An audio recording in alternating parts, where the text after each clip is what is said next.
Bismillahirrahmanirrahim. Allahu Akbar. Allahu Akbar. Rabbana atina fid dunya hasanah wa fil akhirati hasanah wa qina adzabannar. Abi Hanzalah nak derma. Nak derma kat mana sayang? Derma kat masjid dah. Hanzalah nak dapat pahala. Masya Allah sayang. Umi, boleh tolong ambilkan tabung? InsyaAllah boleh. Bismillah.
Bismillahirrahmanirrahim. Bismillah walhamdulillah wassalatu wassalamu ala Rasulillah Sayyidina Muhammad wa ala alihi wa sahbihi wa mawala. Rabbi shrah li sadri wa yassir li amri wa hlul 'uqdatam min lisani yafqahu qawli. Allahumma aftah 'alaina hikmataka wa anshur 'alaina min khazaini bi rahmatika ya arhamar rahimin. Amin. Assalamualaikum warahmatullahi taala wabarakatuh. Apa khabar sidang mendengar sekalian, para jemaah daripada Masjid Darul Ghufran? Alhamdulillah kita berpeluang sekali lagi untuk bersama-sama dalam majlis ilmu kita dalam membicarakan kitab Riyadhus Salihin kita jilid yang kedua. Masih lagi dalam bab ayat-ayat pilihan dan surah-surah pilihan yang dibawakan oleh sabda baginda kita, junjungan besar kita Nabi Muhammad sallallahu alaihi wasallam. InsyaAllah saya daripada pihak masjid mengucapkan ribuan terima kasih pada segala bantuan, doa serta segala bentuk bantuan yang diberikan kepada pihak masjid. Kita doakan kepada semua jemaah, hadirin dan hadirat sekalian yang banyak menyokong masjid kita dan juga jemaah-jemaahnya serta pegawai-pegawainya yang bekerja. Mudah-mudahan diberi oleh Allah Subhanahu Wa Taala segala kesihatan dan ilmu yang bermanfaat, rezeki yang baik dan juga amalan yang diterima. InsyaAllah dengan kesihatan yang baik, jauhkan daripada segala penyakit dan juga wabak. Amin amin ya rabbal alamin. Pada hari ini kita sambung pembincangan kita dalam tajuk kita iaitu surah-surah dengan ayat-ayat pilihan, iaitu dalam bab 183 masih lagi dalam membicarakan tentang anjuran membaca surah-surah atau ayat-ayat tertentu. Pada minggu yang sebelumnya kita membicarakan tentang kelebihan membaca surah iaitu Al-Kahfi. Bukan surah Al-Kahfi, iaitu membaca ayat kursi. Ayat kursi Kahfi pula. Kahfi hari ni baru nak sebut. Tersilap pula jadi sebelumnya kita membicarakan iaitu ayat kursi dalam surah Al-Baqarah ayat 255. Kelebihan dalam membaca surah iaitu dalam surah Baqarah, iaitu ada ayat yang kita namakan iaitu Al-Kursi. Itu yang kelebihan kita bacakan. Sampaikan kat sini disebutkan syaitan pun datang menjelma dalam berjumpa dengan Abu Hurairah selama 3 malam. Akhirnya dia mengajarkan ayat ni. Baca ayat ni maka akan dijauhkan daripada syaitan. Dan juga setiap malam tu bila kita baca, Allah datangkan kepada kita seorang yang akan menjaga kita. Menjaga kita, penjagaan, kelebihan daripada membaca surah tersebut, ada penjaga pada kita, dan syaitan akan menjauh daripada kita. Itu kelebihan membaca ayat kursi. Iaitu dalam surah Baqarah ayat 255. Kalau siapa nak cari ayat kursi ni, dia ada dalam surah Baqarah ayat 255. Dan hari ini kita akan sambung surah yang seterusnya, iaitu daripada Abi Ad-Darda radhiyallahu anhu, anna Rasulullah sallallahu alaihi wasallam qala man hafiza 10 ayatin min awali suratil kahfi usima min ad-dajjal wa fi riwayah min akhiri suratil kahfi. Jadi kat sini ada dua riwayat, iaitu daripada Abu Darda radhiyallahu anhu, bahawasanya Rasulullah sallallahu alaihi wasallam bersabda, barang siapa yang menghafal 10 ayat dari permulaan surah Al-Kahfi, maka ia terjaga dari gangguan Dajjal. Dalam riwayat yang lain pula yang mengatakan dari akhir surah Al-Kahfi. Jadi ada dua riwayat, yang satu meriwayatkan membaca 10 ayat permulaan surah Kahfi akan terlepas daripada Dajjal, gangguan Dajjal. Dajjal ni, hadirin hadirat sekalian, jadi orang yang selalu membaca surah Kahfi ni, pada saya hanya mengamalkan semualah daripada awal sampai akhir. Tapi kalau siapa yang tidak mampu, bolehlah mengambil kelebihan daripada hadis ini, membaca depan 10 dan membaca belakang 10. Macam itu kan. Jadi lebih mudah kan. Jadi Kahfi ni memberi kelebihan kepada orang yang membacanya. Apabila Dajjal tu, bila dia datang, dia akan membagi semua yang sudah mati ni daripada kubur dia, bangkitkan semula.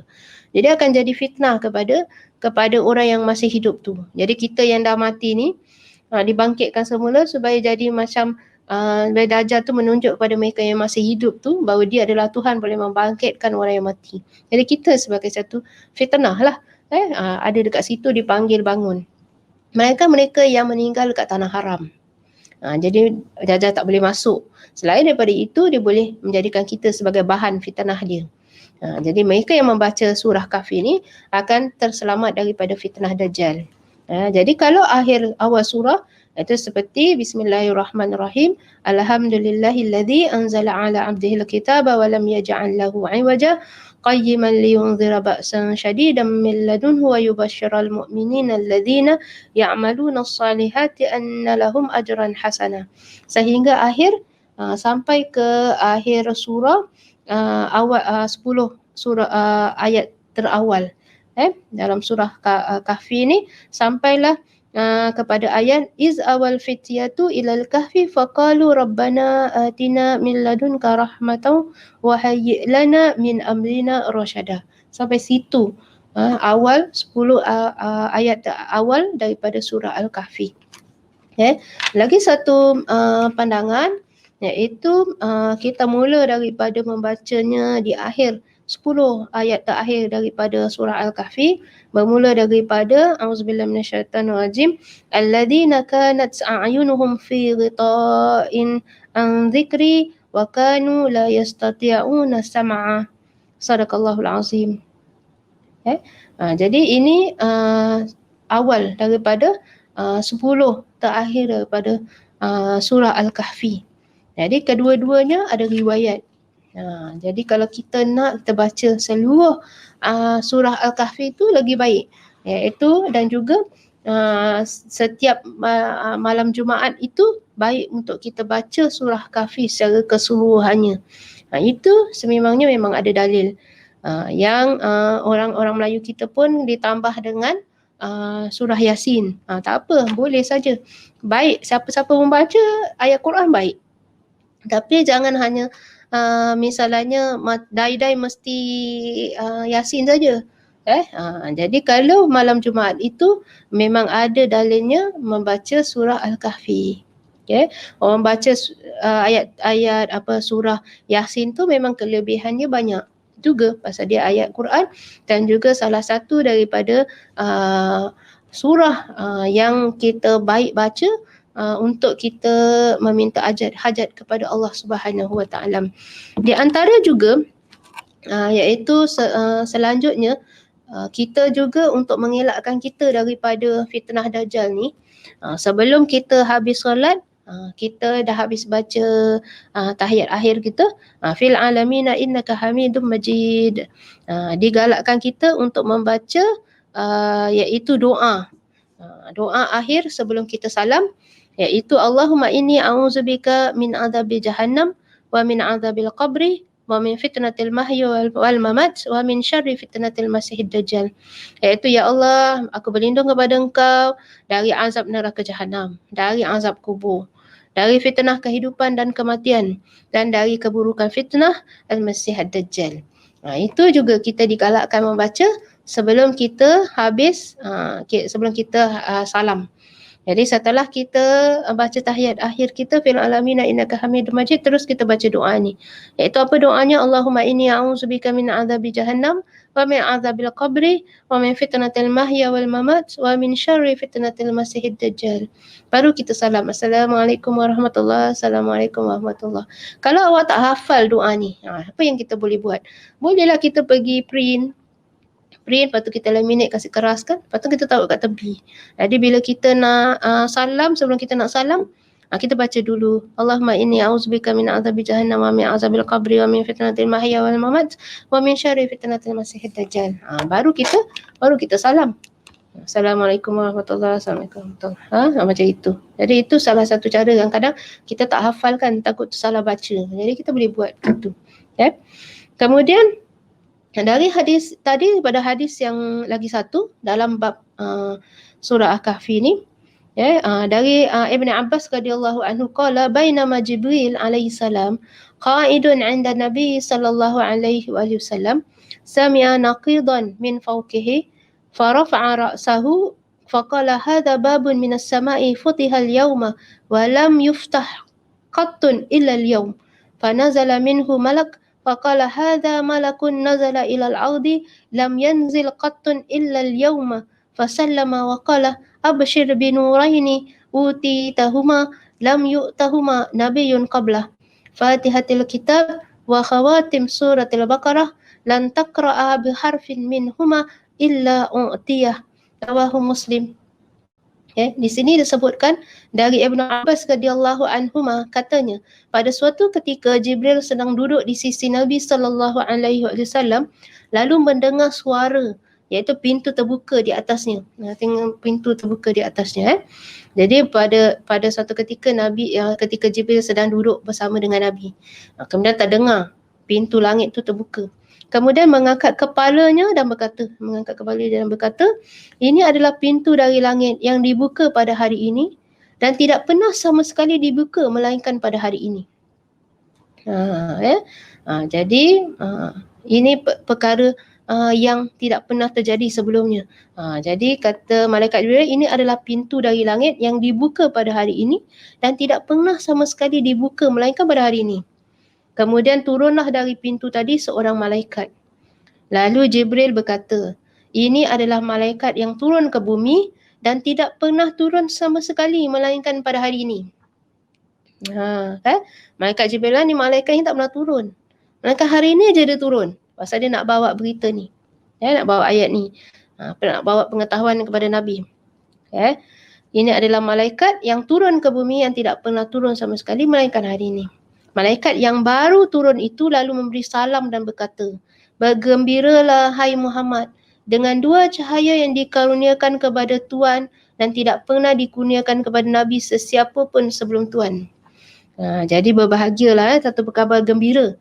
Allah nak beri kita satu pahala bacaan ni yang tidak pernah diberikan kepada Nabi sebelumnya. Dua cahaya yang tidak pernah dikurniakan kepada Nabi siapa pun sebelum Tuhan, iaitu Fatihatul Kitab, iaitu surah Al-Fatihah. Jadi hadis yang terakhir ni balikkan kita semula kepada awal sekali yang kita bicarakan dalam bab ni yang sebut tentang Fatihatul Kitab, iaitu surah Al-Fatihah ataupun yang kita sebut kepada Sab'ul Mathani, dan beberapa ayat penghabisan dari surah Al-Baqarah. Itu pun sudah kita bincangkan kan dalam surah Al-Baqarah akhir, penghabisan daripada surah Al-Baqarah. Tidaklah tuan membaca sehuruf dari keduanya itu, melainkan tuan akan diberi pahala yang besar. Disebutkan di sini an-naqid, iaitu as-saut, dengar. Saut iaitu suara, ataupun yang kita mendengar suara pintu terbuka, dia dengar suara daripada langit tadi. Jadi yang disebutkan sini adalah seperti suara pintu dan lain-lainnya. Di seorang orang Arab sebut an-naqid. An-naqid tu maknanya suara pintu terbuka. Pintu terbuka. Jadi diberikan malaikat ni Allah turunkan. Waktu itu malaikat Jibril bersama dengan Nabi, kemudian diturunkan dengan 2 berita gembira ni. Disebutkan surah Fatihah ni dengan penghabisan surah Al-Baqarah ni disebutkan dengan panggilan binuraini, nurain, dua cahaya. Jadi 2 cahaya ni absyir binuraini, kan. Jadi Nabi ni dan umatnya ni, termasuk kita semua, diberi kabar gembira dengan 2 cahaya, iaitu surah Al-Fatihah dengan akhir beberapa ayat penghabisan dari surah Al-Baqarah. Jadi Fatihah tadi minggu-minggu sebelumnya pun kita sudah bincangkan, iaitu kelebihan surah Fatihah ataupun Sab'ul Mathani dengan kelebihan membaca akhir surah Al-Baqarah. Dan juga kita pun ada baca, iaitu ayat kursi, iaitu dalam surah Baqarah ayat 255. Jadi semuanya sudah kita cover, kelebihan-kelebihan yang Allah berikan kepada umat Nabi Muhammad sallallahu alaihi wasallam, dan juga kita dapat manfaatnya daripada kita membaca surah-surah dan juga ayat-ayat pilihan yang sudah Nabi ajarkan kepada kita, insya-Allah. Jadi saya rasa kita berhenti sampai sini. Mudah-mudahan kita dapat sambung dalam bab, insya-Allah dalam bab-bab yang lain. Mudah-mudahan kita dapat mengamalkan apa yang sudah kita pelajari ni dalam beberapa minggu ni, dalam kita membahaskan ayat-ayat dan surah-surah pilihan, insya-Allah. Mudah-mudahan kita membaca sama-sama, mudah-mudahan Allah berikan kita ilmu yang bermanfaat, rezeki yang baik dan amalan kita yang diterima. Allahumma inna nas'aluka ilman nafi'an wa rizqan tayyiban wa amalan mutaqabbalah. Amin amin ya rabbal alamin. Begitulah hadirin dan hadirat sekalian, kelebihan surah Al-Fatihah ni yang disebut dengan Sab'ul Mathani, dan juga kelebihan membaca beberapa ayat terakhir daripada surah Al-Baqarah, iaitu sampaikan disebutkan di sini kelebihannya, tidaklah tuan membaca sehuruf dari keduanya itu, melainkan tuan akan diberi pahala yang besar. Disebutkan di sini pahala yang besar dalam kita membaca kedua-duanya. Begitulah akhir dalam bab ayat-ayat pilihan ni. Mudah-mudahan kita dapat mengamalkannya, sebagaimana yang beberapa ayat yang kita sudah pun bincang, seperti Al-Fatihah, Ayatul Kursi, surah Mulk, kemudian 2 surah Al-Mu'awwizatain, iaitu Qul huwallahu ahad dengan Qul a'udzu binnas dengan Qul a'udzu bil falaq. Kemudian kelebihan awal-awal juga kita ada baca tentang ada seorang sahabat tu suka membaca surah Al-Ikhlas. Kemudian Nabi bilang engkau akan dibangkitkan dengan surah ni, ya. Itulah kelebihan untuk kita sentiasa rujuk kepada dalil-dalil yang sudah Nabi terangkan kita untuk kita jadikan amalan dalam hidup kita. Begitu juga dalam kita sebelum kita menutup dalam bab tersebut, kita masuk dalam bab satu bab ni anggap ringkas dan pendek, iaitu bab 184, iaitu bab istihbabil ijtima'i 'alal qiraah, iaitu sunnahnya berkumpul untuk membaca Al-Quran. Dalam kita membaca surah-surah pilihan tersebut, kita baca secara bersendirian juga boleh, dan juga sunnahnya juga. Istihbab maknanya digalakkan, kita suka dalam kita membaca Quran itu secara berjamaah. Dalil yang dibawakan di sini iaitu daripada Abi Hurairah radhiyallahu anhu, qala Rasulullah sallallahu alaihi wasallam, wa ma ijtama'a qaumun fi baitin min buyutillah yatluna kitaballahi wa yatadarasunahu bainahum illa nazalat alaihimus sakinah wa ghashiyatuhumur rahmah wa haffathumul malaika wa zakarahumullahu fi man 'indah. Rawahu Muslim.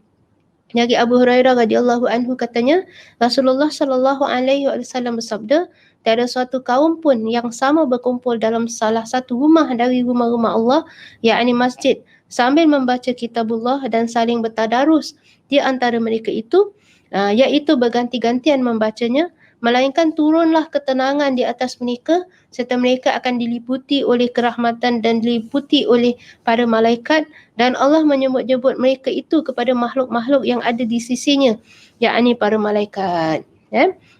Jadi di sini kata Rasulullah sallallahu alaihi wasallam, tiada satu kaum pun yang berkumpul dalam rumah-rumah Allah ni, iaitu masjid, iaitu sambil membaca kitabullah dan saling bertadarus di antara mereka. Itu kelebihan. Di dalam masjid ada kumpulan-kumpulan yang bertadarus, yang saling bantu-membantu orang membaca satu sama lain, cek bertadarus, bertilawah bersama-sama. Kemudian di sini disebut iaitu berganti-gantian membacanya, melainkan turunlah ketenangan di atas mereka. Di sini disebut nazalat alaihimus sakinah. Kelebihan. Kelebihan ini adalah ketenangan. Diberikan ketenangan. Selalu kita ni gopoh-gapa, stres, kita nervous. Ini sakinah ni tak adalah kita boleh beli kat luar-luar ni. Ini dengan kita membaca beramai-ramai, merancakkan pembacaan, beramai-ramai kitabullah, Allah turunkan ke atas mereka itu sakinah. Allah turunkan ke atas kita semuanya sakinah, iaitu ketenangan. Ketenangan di atas mereka. Wa ghasyiyatuhumur rahmah, dan serta diliputi oleh rahmah, kerahmatan, rahmat Allah. Wa haffathumul malaikah, dan diliputi oleh para malaikat. Malaikat sama-sama datang. Dan Allah menyebut-nyebut mereka itu. Wa zakarahumullahu fi man 'indah. Allah beritahu orang ni dengan makhluk-makhluk yang ada di sisi Allah Subhanahu Wa Taala. Jadi kadang-kadang kita nakkan perhatian daripada manusia. Orang-orang yang macam gini dalam rumah Allah berzikir, bertilawah bersama dengan mereka secara berjamaah, Allah datangkan ke atas mereka sakinah, Allah datangkan ke atas mereka rahmah, kemudian Allah rahmah dan diliputi oleh sama-sama malaikat bersamaan dengan mereka. Kemudian juga Allah menyebut mereka, maknanya makhluk-makhluk Allah di langit tu kenal mereka-mereka yang rajin bertilawah bersama-sama secara berjamaah dalam membacanya. Di dalam rumah-rumah Allah Subhanahu Wa Taala. Wa yatadarasuna bainahum. Tadarus. Disebut kat sini disebut tadarus. Ambil daripada word bertadaruskan. Wa yatadarasunahu bainahum. Mereka bertadarus, membaca bersama-sama di kalangan mereka. Jadi Allah turunkan ke atas mereka pertama sakinah, kemudian turunkan ke atas mereka juga rahmah, kemudian malaikat pun turun bersama-sama dengan mereka, dan Allah menyebut-nyebut mereka yang membaca ni di kalangan hamba-hamba Allah di sisi Allah Subhanahu Wa Taala. Itulah kelebihan yang sangat banyak bagi mereka yang membaca walaupun bersendirian dan juga berjamaah. Jadi kedua-duanya ada kelebihan, hadirin dan hadirat sekalian. Berjamaah. Kalau tidur pun kita bukan tidur bersama berjamaah kan, kita bersendirian, kita baca ayat-ayat yang kita sudah bincangkan sebelumnya, dan secara berjamaah pun Allah datangkan dengan jamaah tu banyak rahmahnya. Ada kesilapan-kesilapan di antara kita, mudah-mudahan dikumpulkan hati-hati kita supaya menerima kekurangan orang lain, kelebihan orang lain. Sama-sama bantu-membantu, kekurangan ditutupi, kelebihan dimanfaatkan untuk sama-sama secara berjamaah untuk kita menghayati ayat-ayat suci Allah Subhanahu Wa Taala. Saya rasa sampai di situ saja perkongsian saya dalam bab tilawah Quran ni, ataupun dalam bab membicarakan tentang ayat-ayat pilihan dan surah-surah pilihan. Mudah-mudahan kita akan bersambung dalam bab yang seterusnya insya-Allah pada masa yang akan datang. Astaghfirullahalazim, astaghfirullahalazim, astaghfirullahalazim. Subhanakallahumma wa bihamdika asyhadu an la ilaha illa anta astaghfiruka wa atubu ilaik. Bismillahirrahmanirrahim. Wal 'asri innal insana lafi khusr illa alladhina amanu وعملوا الصالحات وتواصوا بالحق وتواصوا بالصبر وصلى الله على سيدنا محمد وعلى آله وصحبه وسلم والحمد لله رب العالمين وبالله التوفيق والهداية والسلام عليكم warahmatullahi taala wabarakatuh.